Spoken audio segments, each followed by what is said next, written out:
this is Lee the Appraiser for another episode of Amazing Appraising.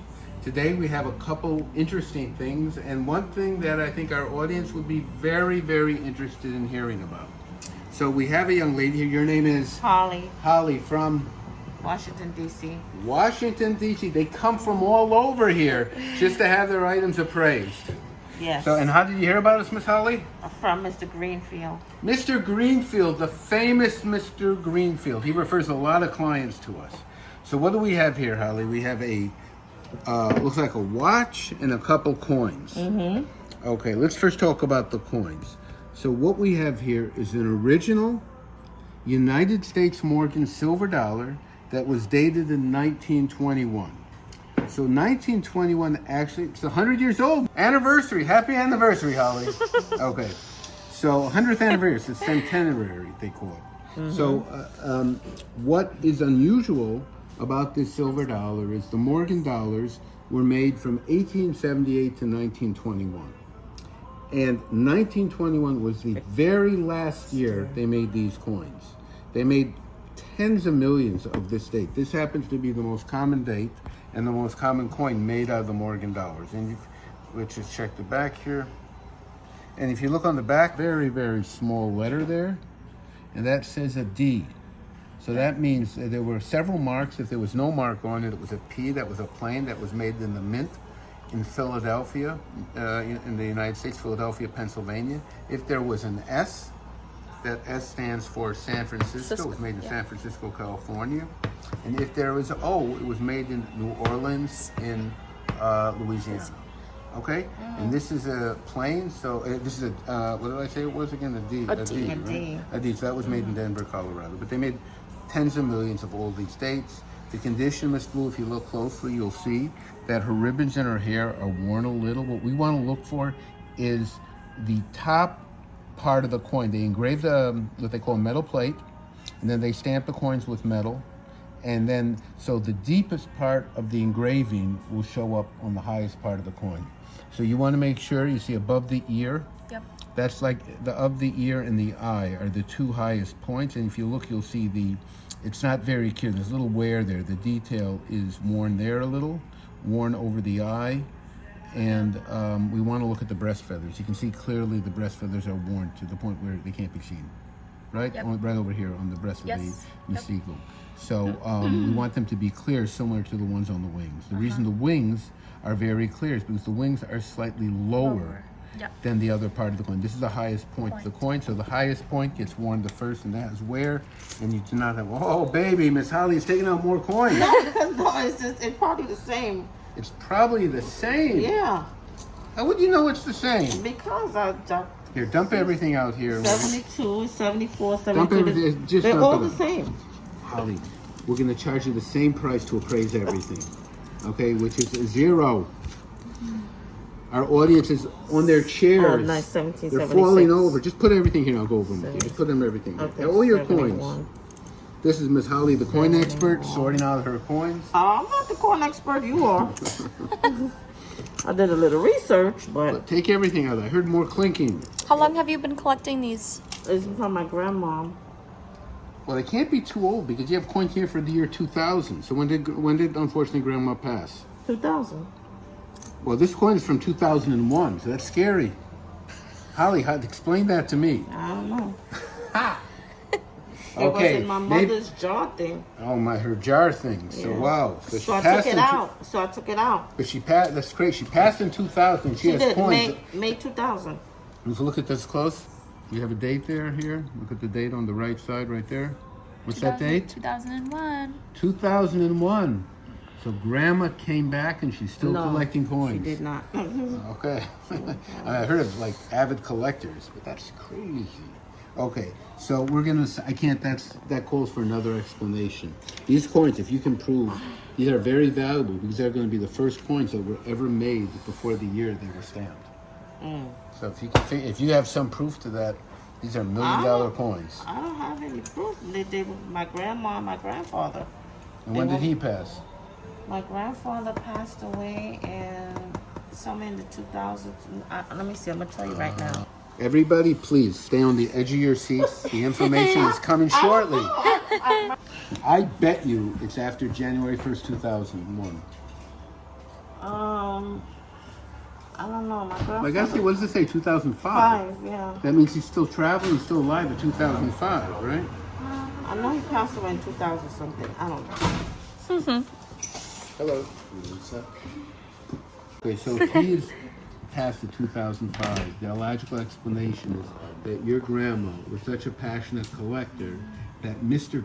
Grandpa collected for another at least 1 year and took the points in there. Yeah. That's probably what happened. Yeah. Because otherwise we have like a murder mystery here. No. Okay. Yeah, So the reason that I asked you to tape this is because we got something very interesting here. Mrs. Grandma had purchased this watch purportedly, and she bought it, and she is saying, Miss Holly is saying, she thought it was diamonds. Yeah. And the reason she thought it was diamonds, not that she's expert in watches, but she brought to us, look at this certificate here. It says diamond certificate, certificate de diamante. And we turn it around, and basically what it says is Bulova diamond watches include only diamonds purchased from legitimate sources, not, I'm reading this upside down by the way, not involved in funding conflict and in compliance with the United Nations resolutions. We hereby guarantee that these diamonds are conflict-free based on our personnel and our written guarantees provided supplier of the diamond. In plain, clear English, this is a certificate that told Miss Holly's grandma that if every watch that Bulova sells guarantees that the diamonds that are in it are conflict-free, meaning we have some issues here in the world where some countries, especially poorer countries, people are forced to mine. They have children, terrible conditions, and people are forced to mine these stones, and they're not paid fair wages, and they're not paid anything in many cases. They're forced, some of them are children, so they those diamonds are considered to be war zone diamonds, conflict diamonds, etc., etc. So certain governments have agreed to oversee these type of mining efforts and to make sure they're all what we call conflict-free, no war zones, no force, and that the governments make sure that everyone is paid a fair wage and that the stones can be properly exported, and the government will verify that, and most reliable and honest dealers here in the United States and on the other countries make sure that they get these stones from those sources conflict-free, and that they are certified, so that we don't want to encourage war zone and things of that sort. Of course, yeah. Okay, so what we have here is a certificate that came with this watch. So the $25 million question, it's $24 million, isn't it? I don't know why I say 25. This is the question. $24 million question is, she brought this watch in, I looked at it, I decided clearly it's not diamonds. It doesn't have the characteristics of looking like diamonds. I tested it on our diamond tester. It tests as non-diamonds. How could that be with this certificate that came with it that says Bulova only sells watches with conflict-free diamonds? Want to intervene? And she's shaking her head no.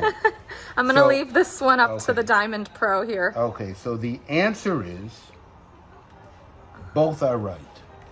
I am right that this is not diamonds, and you are right that you provided me a certificate that says Bulova only sells conflict-free diamonds.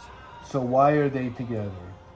So the obvious, or not obvious, but the answer is, when we went a little further, we have a tag here that accompanied the watch that was purchased with, and the tag says it was purchased from Macy's, and it has a price of $299. So $299 would be very low for a watch that has diamonds. Yes. But if you look closely, what does it say on the lower right corner? Crystal. Crystal. And what does crystal mean? It's not a diamond. Well, crystal means it's a high type of glass. It's a high type of glass. It has qualities similar to that of, I would say, a precious stone. Primarily just the way it looks. Right. So does that give you a clue as to the answer to this question? I would say that that makes sense then, that it's conflict free because they're not real, they're crystals. But why would they get a why would the watch come with a certificate that basically states to justify the fact that it is as proof that it is certain that it's not, that it is Bulova, and that it's No, but why would they give a certificate that says every Bulova watch that has diamonds are conflict free? So I'll help you with this. So the answer is, in my professional opinion, this card was mistakenly given with this watch. This card is for watches that had diamonds. This one doesn't have diamonds, so there's no need for the card. Got that? The card. No, you can keep the card. You can keep the watch too. But I'm explaining to everyone out there that I don't think it was intentional, but it's a little misleading. That, you know, it's like you go into a jewelry store and they give you a certificate that says every diamond we sell is real and the best quality. And then they charge you $1,000 for a ring, and the ring has a fake diamond in it. And they say, yeah, but that's not a diamond. So the card doesn't relate to that diamond. But every diamond we sell, but that's not a diamond. So it's a little confusing, but I'm telling you clearly, obviously, that a $299 retail watch is not going to have 500 diamonds. Okay? So anyhow, we are very happy that Miss Holly brought this in. And everyone, guys, be careful. When something is represented, make sure it's represented properly. Yep. And if you have any questions, you can give us a call, text us, reach out to us, APR57, Lee at APR57, Amazing Appraisals. Listen to our radio show. You listen to our show. We're on the radio every Sunday night. No, I don't listen. Huh? I said I don't listen, but I'm going to start. You're going to start. You got to start something. Okay? So if I wanted to sell this watch, how much would I get for it? So the retail, I told you, is about $300. The dealer cost is probably, you know, $100, $150. So I would say if somebody offers you, you know, $100, that's good. I don't know if the battery works. Okay. When was it purchased? Well, she died, unfortunately, in 2000. So it's got to be. It can't be. It's hard to say it's brand new when it's 20 years old. It's not. It's never been worn. I got that, but there's a difference between brand new and never worn. Oh. Because it's 20 years old, so it's not really in style, I see what fashion. You're saying. So, and it probably needs a new battery after 20 years. It's never been. It's brand. I'm not gonna say brand new. I'm just saying, I would say if you can get 100, 150, that's good for you. Okay. Okay, Holly. What about this? I told you retails maybe $30, 30 to 40. We could pay you 25. Oh boy. It's important. That's Okay. crazy. This is great. This is a great piece. Okay. I'm happy that you think so, Holly. We have 1,000 more great pieces. We can sell you for $25. Okay. Thank you. Okay, so a pleasure. Thank you very much for joining us for another.